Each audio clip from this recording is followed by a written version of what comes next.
नमस्कार, स्वागत है आपका खबरों का पंचनामा में। मैं हूं आपके साथ खुशबू। हम लेकर आए हैं देश और दुनिया की 5 बड़ी खबरें, जिस पर चर्चा के लिए हमारे साथ स्टूडियो में मौजूद हैं कैपिटल टीवी के editor in chief doctor Manish Kumar. Doctor साहब, बहुत बहुत स्वागत है आपका। धन्यवाद। सबसे पहले नजर डालते हैं हेडलाइंस पर। गुरुवार 8 जुलाई को होगा मोदी कैबिनेट का विस्तार, 20 नए चेहरे हो सकते हैं शामिल। मंत्रिमंडल विस्तार से पहले बदले गए कई राज्यों के राज्यपाल, थावर चंद को बनाया गया कर्नाटक का गवर्नर। महाराष्ट्र में भाजपा विधायकों की निलंबन का हुआ विरोध, सदन के बाहर समानांतर विधानसभा सत्र की हुई शुरुआत। पंजाब कलह को लेकर सोनिया गांधी से मिलने पहुंचे कैप्टन अमरिंदर, कलह के बादल छटने की उम्मीद। और दिल्ली के मुख्यमंत्री अरविंद केजरीवाल ने कहा, कोरोना संक्रमण से हुई है मौत तो मिलेगी एक मुश्त 50,000 की रकम।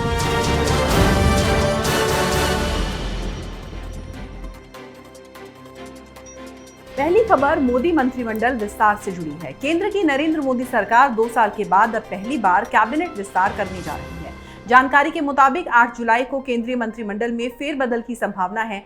इसी हफ्ते होने वाले कैबिनेट विस्तार में केंद्रीय मंत्रिमंडल में 20 नए चेहरों को शामिल किया जा सकता है, जबकि कुछ नेताओं की कैबिनेट से छुट्टी हो सकती है। माना जा रहा है कि जिन राज्यों में अगले साल विधानसभा चुनाव होने हैं, उन राज्यों में सोशल इंजीनियरिंग को ध्यान में रखते हुए मंत्रिमंडल में तरजीह देकर एनडीए के कुनबे को बढ़ाने की कोशिश होगी। इस बार मंत्रिमंडल में करीब 17 से 22 नए मंत्री शामिल हो सकते हैं। इस दौरान कई मंत्रियों को अतिरिक्त प्रभार भी दिया जा सकता है, वहीं कई मंत्रियों की छुट्टी हो सकती है। डॉक्टर साहब, पीएम मोदी के इस कैबिनेट विस्तार को इतना अहम क्यों माना जा रहा है? देखिए, इसलिए अहम माना जा रहा है क्योंकि जो मंत्रिमंडल का जो एक्सपेंशन है वो राज्य में होने वाले चुनाव, खास करके उत्तर प्रदेश, उसके लिए इम्पॉर्टेंट होगा।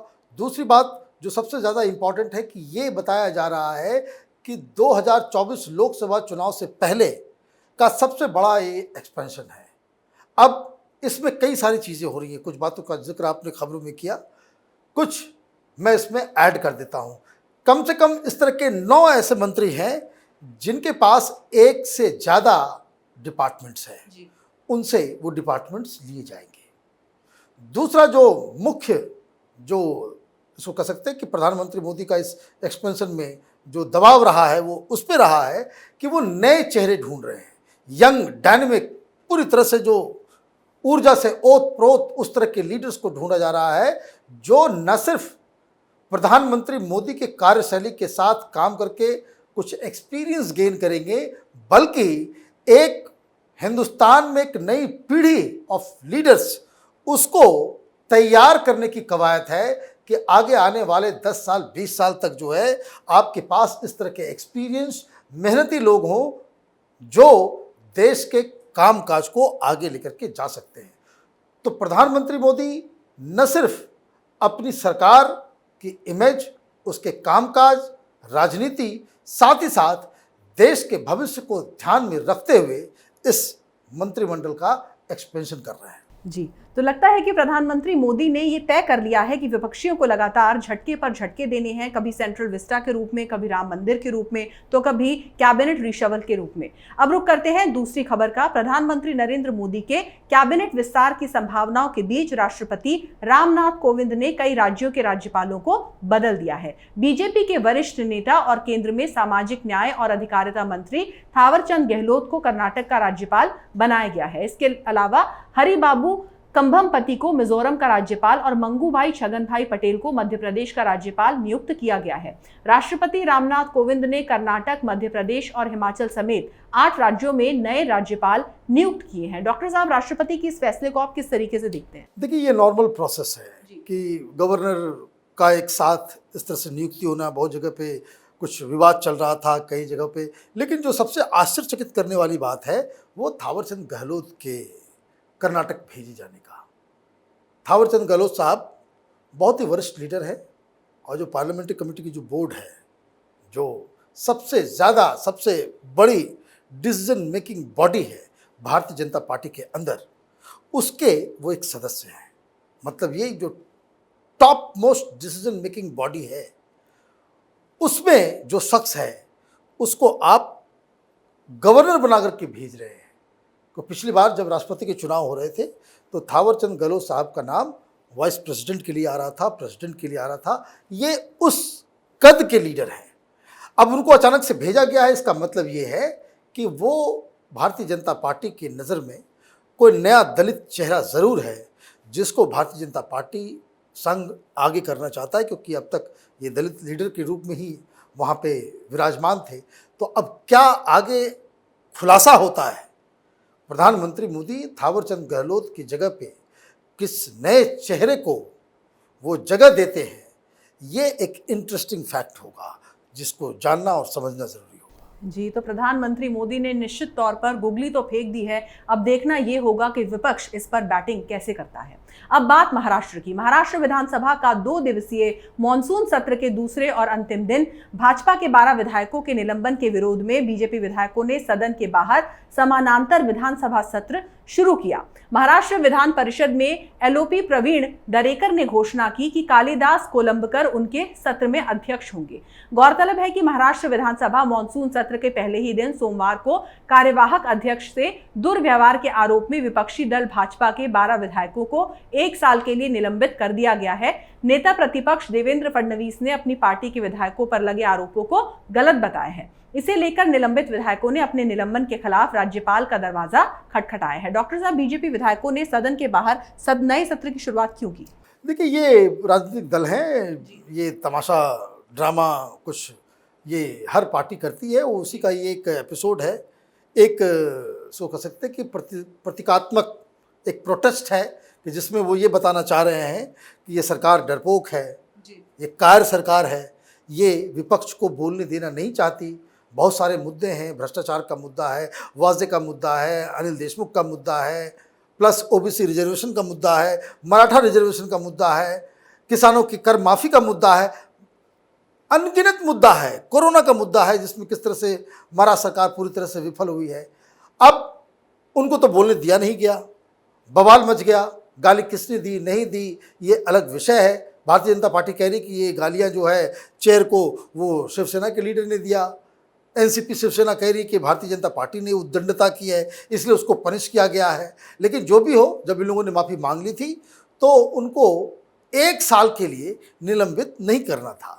अब जब 2 ही दिन के लिए आपने बुलाया, इसका मतलब साफ है कि उद्धव ठाकरे नहीं चाहते कि सदन के अंदर ये सारे मुद्दे जो है वो डिस्कस हो।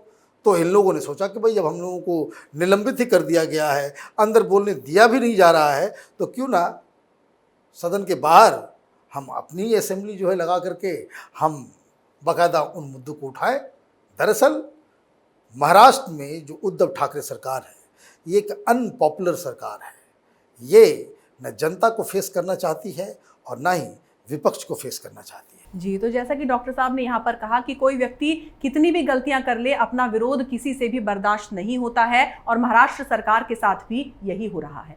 अब बात चौथी बड़ी खबर की। पंजाब में अगले साल होने वाले विधानसभा चुनाव से पहले कांग्रेस पार्टी में संकट जारी है। इसी मुश्किल को दूर करने के लिए मुख्यमंत्री कैप्टन अमरिंदर सिंह आज नई दिल्ली में कांग्रेस की अंतरिम अध्यक्ष सोनिया गांधी से मुलाकात करने पहुंचे।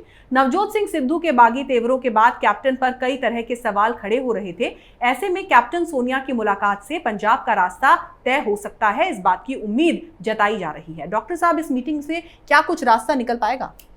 देखिए, मैं तो आश्चर्यचकित हूं कि आपने एक प्रॉब्लम को सॉल्व करने के बजाय उसे उलझा दिया। आज कितना पंप एंड शो के साथ मीडिया में आपने देखा कि वो हेलीकॉप्टर से वो उड़ रहे हैं, लाइव चल रहा है। ये क्या है? राजनीति में इसको कहते हैं परसेप्शन बैटल। पिछली बार जब वो दिल्ली में थे कैप्टन साहब, सोनिया गांधी ने वक्त देने से मना कर दिया और अब सोनिया गांधी ने बाकायदा रिक्वेस्ट करके उनको बुलाया कि आप आकर के हमसे मिले। अब वो पूरा तामझाम पूरे दुनिया के सामने, हेलीकॉप्टर कहाँ उड़ रहा है, कैसे उड़ रहा है, यहाँ पहुँचे उधर पहुँचे, पूरा मीडिया में। इसका मतलब ये है कि अमरिंदर सिंह अपनी जो उन्होंने जो शर्तें रखी हुई हैं उससे वो टस से मस नहीं हो रहे। दूसरी तरफ नवजोत सिंह सिद्धू फिर आज सवेरे सवेरे उन्होंने सरकार के खिलाफ ही, माने ये झगड़ा बंद नहीं हो रहा। सोनिया गांधी पार्टी की इसको कह सकते हैं कि मालकिन है। कांग्रेस पार्टी तो गांधी परिवार के प्राइवेट लिमिटेड कंपनी है, बाकी जितने लोग उसमें नेतागिरी कर रहे हैं वो सब उसके एम्प्लॉय हैं। अकेले मीटिंग करने की क्या जरूरत है? सोनिया गांधी क्या सामने में बिठा करके दोनों को ये नहीं कह सकती कि बंद करो, मैं ये फैसला ले रही हूं, ये होगा? दरअसल गांधी परिवार की साख ही खत्म हो गई है। गांधी परिवार में ऐसा कोई शख्स नहीं है, न गांधी परिवार के पास उस तरह का पॉलिटिकल मैनेजर बचा है। अगर आज अहमद पटेल जीवित होते, ये प्रॉब्लम सॉल्व हो गया होता। अब चूंकि राहुल गांधी, प्रियंका वाड्रा ये इतने इमेच्योर हैं कि इस तरह की चीजों को वो सॉल्व करने में असमर्थ हैं, तो सोनिया गांधी की भी हिम्मत जो है वो जवाब दे जा रही है। हर पार्टी में इस तरह की चीजें होती हैं, भारतीय जनता पार्टी में भी वो अभी यूपी में हुआ था, सामने बिठाया, फैसला संगठन का सुना दिया गया, मामला खत्म।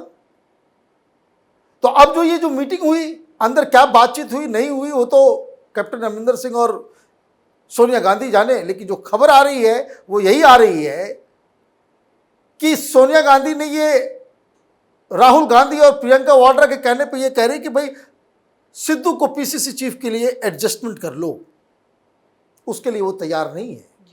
क्योंकि अगर दो दो पावर सेंटर एक राज्य में हो जाएंगे और दोनों लड़ने वाले, तो कांग्रेस पार्टी चुनाव की घोषणा से पहले ही चुनाव हार चुकी होगी। जी, तो जिस तरह की चीजें पंजाब के अंदर हो रही हैं, ऐसा लग रहा है कि सिर्फ दिखाने भर के लिए ही सोनिया गांधी कांग्रेस की आलाकमान है, बस में उनके कुछ भी नहीं रह गया है। आखिरी खबर दिल्ली से जुड़ी हुई है। दिल्ली के मुख्यमंत्री अरविंद केजरीवाल ने कहा है कि पिछले 1.5 साल से कोरोना महामारी से हम लड़ रहे हैं। अभी तक कोरोना की 2 लहर आ चुकी हैं, लेकिन दिल्ली में कोरोना की दूसरी लहर बहुत घातक रही। शायद ही ऐसा कोई परिवार होगा जो इस बार कोरोना से प्रभावित नहीं हुआ हो। इस बार ऐसा भी देखने को मिला है कि कई परिवारों में बच्चों के सिर से उनके माँ बाप का साया उठ गया। सीएम केजरीवाल ने कहा कि जिन लोगों के घर में कोरोना से मौत हुई है उन्हें 50,000 का मुआवजा दिया जाएगा, और यह भी कहा कि जिन घरों में कमाने वाले की मृत्यु हुई है उन्हें महीने की राशि दी जाएगी। जिन बच्चों ने माँ बाप को खोया है उन बच्चों को 2,500 रुपए की राशि 25 साल होने तक दी जाएगी। इसके लिए आज पोर्टल लॉन्च किया जा रहा है। डॉक्टर साहब, केजरीवाल किस चीज की भरपाई करने में लगे हुए हैं? केजरीवाल अपने पापों को धोना चाहते हैं। उन्होंने कोरोना में लोगों की मौत की कीमत लगा दी 50,000 रुपए और झूठ बोल गए। मैं बार बार कहता हूँ, ये 5 सेंटेंस बोलता है, 3 झूठ होगा उसमें। ये राजनीति का नटवरलाल है। इसने तो कह दिया, अब देखिए कह रहा कि दूसरी लहर गुजर गई, और जब दूसरी लहर नहीं आई थी उसके पहले ही चार लहर ये आम आदमी पार्टी के नेताओं ने 4th लहर को भी जीत लिया था प्रेस कॉन्फ्रेंस करके। खैर, ये जो लोक लुभावन वादे केजरीवाल बहुत करता है, फुलफिल नहीं करता। इसकी भी हकीकत कुछ दिन के बाद आ जाएगी कि क्या पोर्टल बन रहा है, क्या हो रहा है, नहीं हो रहा है। ये सारी चीज़ें जो है, ये एक जिसको कहते हैं ना, जो अरिस्टोटल ने कहा कि पॉलिटिकल एनिमल, बिना राजनीति के केजरीवाल प्रेस कॉन्फ्रेंस में आता ही नहीं है। ये लोक लुभावन वादे तो उसने कर दिए, लेकिन पीछे एक और इफ एंड बट लगा गया। वो कह रहा है कि भाई हमारे पास सिर्फ 1 दिन के लिए वैक्सीन बचा हुआ है, हमारे पास अभी और इतनी चाहिए, वो चाहिए। मतलब ये भाई, जब जिम्मेदारी मोदी सरकार ने ले ली है कि वो फ्री वैक्सीनेशन करवाएगी, दिसंबर तक पेशेंस रखो। दिसंबर तक अगर इस देश में 18+ वाले को वैक्सीनेशन नहीं हो पाता है पूरा, फिर आप क्रिटिसाइज करो, राजनीति करो, प्रधानमंत्री मोदी के खिलाफ बोलो, हम लोग भी साथ में बोलेंगे, क्योंकि उन्होंने वादा किया है, वादा पूरा नहीं किया। लेकिन आपको वही धंधेबाजी में जुटना है कि भाई ऑक्सीजन नहीं है जी, अब ऑक्सीजन में मुंह काला हो गया इनका। कितना तमाशा करता था ये, ऑक्सीजन नहीं है, अब 1 घंटे में इतनी मौत हो जाएगी, प्लीज मैं प्रधानमंत्री से रिक्वेस्ट करता हूं राजनीति ना करें। अब सारी पोल पट्टी खुल गई, सुप्रीम कोर्ट की रिपोर्ट भी आ गई। इतना झूठा आदमी है ये, बिल्कुल सत्य की तरह, जिसको कह सकते हैं कि जो सच्चा आदमी भी उस सच्चाई को नहीं उस हिसाब से बोलता है जिस कॉन्फिडेंस से ये झूठ बोलता है। तो इसकी पोल पट्टी खुल गई। बेड को लेकर के सारी चीज़ों को लेकर के बेड बना रही है बीएसएफ, बेड बना रही है सीआरपीएफ, बेड बना रही है सेंट्रल एजेंसियाँ, फोटो खिंचवाने के लिए पहुंच जाते थे ये सारे लोग कि हमने इतना व्यवस्था कर दिया।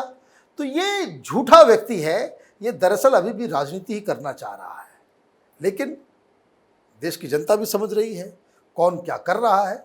आपको वैक्सीनेशन नहीं मिल पा रहा है, केंद्र सरकार ने जब दायित्व लिया है, दिसंबर तक का टाइम है, हर पॉलिटिकल पार्टीज को दिसंबर तक इंतजार करना चाहिए।